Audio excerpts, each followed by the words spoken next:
Well, my earliest recollections of playing at Muny was I was a kid. My brother Charlie is 15 months older than I am, and we started the game. I was 7 years old and Charlie was 8, and my dad was a lawyer and a good player here in Austin, and we had the benefit of being members of Austin Country Club, but I did probably most of my early playing here at Muny, and really I was just like any other kid whose mother or dad dropped us here at Muny, and they got us at the end of the day, and we spent long hours out here, and it kind of formed my early recollections of playing with other people. And we just happened to have a bunch of little juniors who loved to play, and we'd just play out here all day. And what we usually did, we played around, and then we'd always end up on this putting green.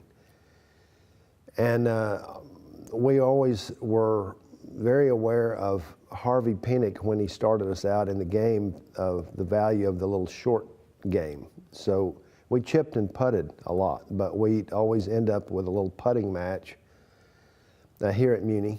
But the togetherness part was very conducive of meeting people and relationships and people who were like-minded. But I found here at Muny that everybody enjoyed the game. You know, it didn't matter how old you were, didn't matter, you know, where you came from. This was always a happy meeting ground in that you could recreate in a beautiful place, and it was obviously very handy because it's centrally located. But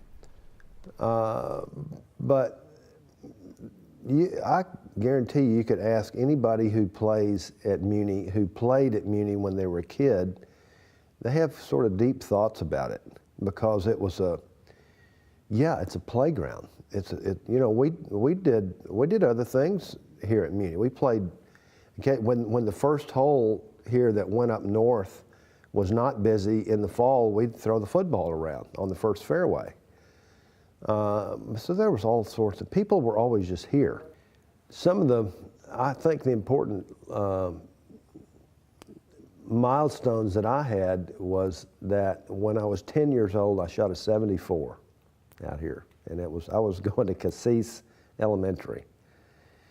And I had an incredible day. I remember it, and I'll never forget going back to my house, and Dad said, "Well, what did you shoot today?" And I said, "I shot 74, and he kind of looked at me, he said, "All right, son, you have to sit down here and tell me every stroke." And he didn't believe me. But I was very proudly went through the card, and he said, "Well, that's good, son." And I kept going that way. Now, when I was 13 years old, I was playing with my friend William Cromwell, who is 2 years older, but he is now the president of our Austin Golf Club. We were a lifelong friend, and we were playing on the 5th hole here, which is on that side over there, and the hole is actually backwards now. The tee, the green was where the tee was, and I shot it uphill, and I made a 5-iron and went in the hole for my first hole-in-one. And ironically, 2 days later, I was playing the 11th hole here, which was towards another direction. I made another hole-in-one with an 8-iron. So those are my 2 earliest recollections, important ones too. So, but yeah, you know, hole-in-ones are kind of freakish when you think about it. That's what you're striving for, but when it goes in, you go, golly, how lucky was that shot, you know? Harvey Pinnock always had a great saying about a hole-in-one, or if somebody holed out their second shot on a par 4, and in other words, hold a pretty long shot, somebody would always tell Harvey about that shot, and Harvey said, Now look, I want you to go and thank the greenskeeper for cutting that hole right there.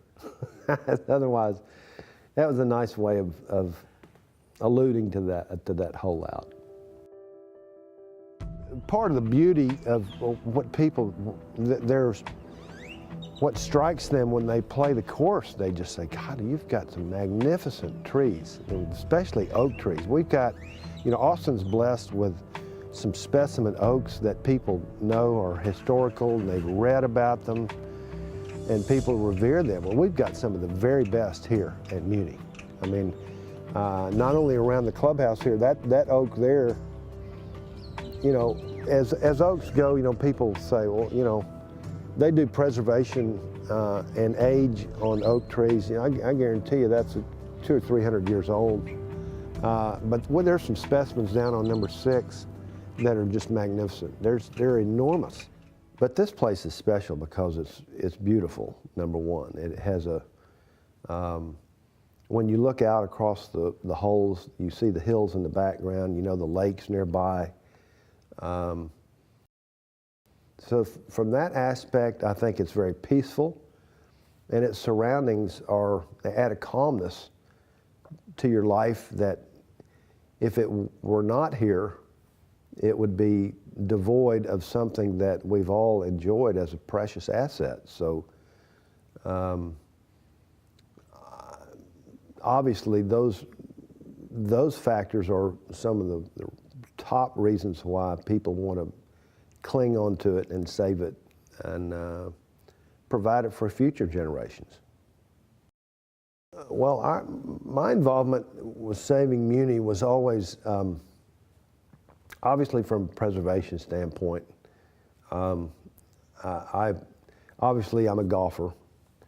I'm a proponent of golf, and I happen to think this is one of the very best places to play in a public situation. But also where it is, I'm a product of West Austin. I grew up here, and I love it. And you want to show people where you're from. And you say, you want to show people this beautiful spot. And the University of Texas obviously means the world to me, as it means to so many other people. Yes, Colonel Brackenridge deeded this tract in the 20s, and he deeded other tracts in other cities. Obviously San Antonio, Brackenridge Park in San Antonio would not be what it is without his magnanimous gesture. It happens to have golf upon it, and it has a great fiber of life in San Antonio. And obviously, this is a small part of the Brackenridge tract, but I really think that that both sides can really. I was always hoping that the sides would come together and preserve it in a mutual way, in a mutual respect. Obviously, the city understands what it means to UT, and UT understands what it means to the city. I really think a situation can reveal itself in a little bit more time and study. Obviously, golfers were hoping that UT would renew the lease. Muni's had 3 leases in its lifetime, but the bottom line for me, I just can't see this place being developed. I just have to be really honest about that. It's not that I don't have any hatred for UT or anything like that. I just think it's too precious of an asset, and it just simply means too much to people. And I just think that recreation on a place like this is invaluable. I really do think that it helps the fiber of our community in a societal way. And I can't stress that enough in the way that I feel about it. It's too good for too many people. It provides a reward for clean, healthy living and learning how to get along with each other. I just think that that's so helpful. The fact that it's here, obviously, it's valuable because of where it is, but I still think something can come together. I really do. We would play all day, and we'd always end up on this putting green. We'd always putt for either a little carton of milk or we had these little round pecan pies, and I think they cost 10 cents, but that's what we'd putt for. If you lost, you had to buy somebody a little carton of milk or a pecan pie. Until we got a little bit later, and then the reward started going up a little bit, but believe me, it meant something when you lost.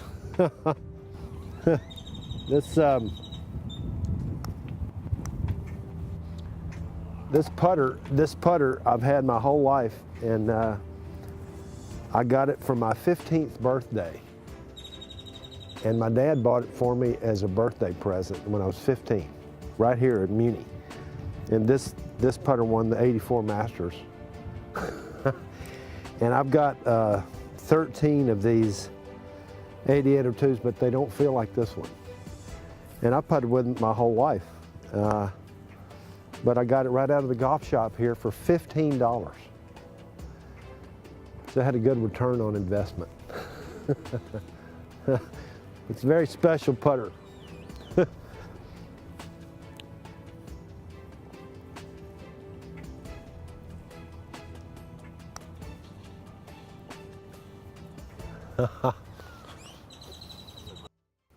You know, golf has allowed me to travel all over the world, and I've seen different places in a public setting.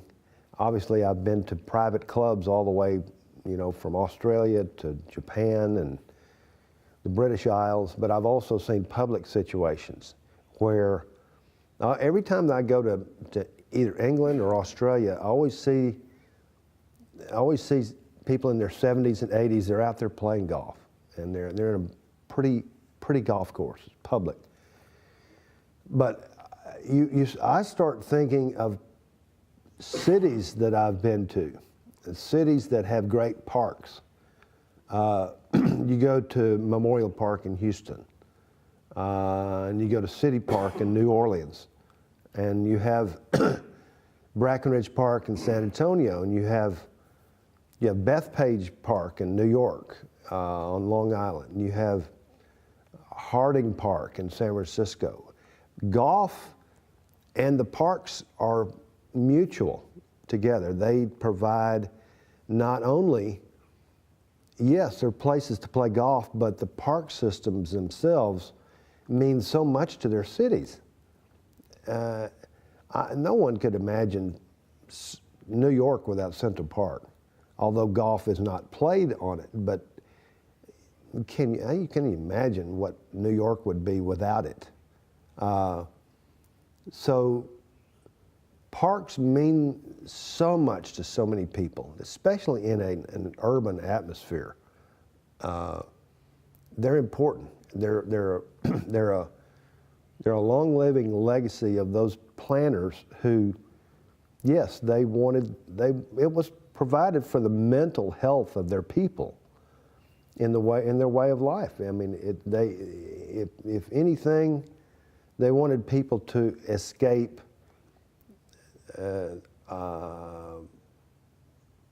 a dull urbanity. So that's why they're so important. And luckily, as a traveler, I've seen situations, you know, you say, well, gosh, what would this place be without it? So I see it in that vein as well.